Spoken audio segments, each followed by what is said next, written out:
it's a statement that the AIB has been done, and we are all waiting, just like how you're waiting, I am also waiting for the final report. See, one thing, I think the way AIB is handling this is that they don't want to unnecessarily speed up any process. They want to follow the protocol very, very strictly. This is an international protocol, so they can't miss any step. They can't bypass any step.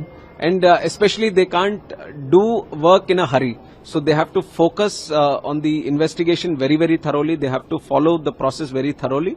So they are taking that due time. But because it is in the last leg, I feel that is why they have issued the statement. They might, very soon they might complete the investigation and present us the final report also. One last question. It is a very proud moment.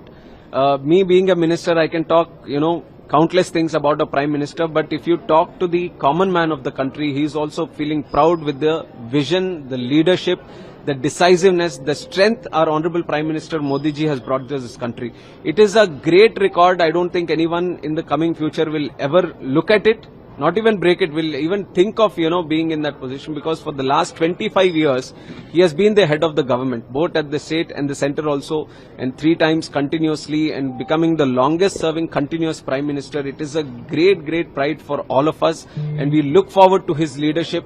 He has the vision that he has for the country, Viksit Bharat 2047. I think it is a vision each and every citizen of this country is, trying to contribute to and build together a developed nation. So under his leadership, we are going to grow much strongly. India already is one of the brightest and strongest countries across the world. Thanks to our Honorable Prime Minister, we continuously see it growing in the future also. We are joined with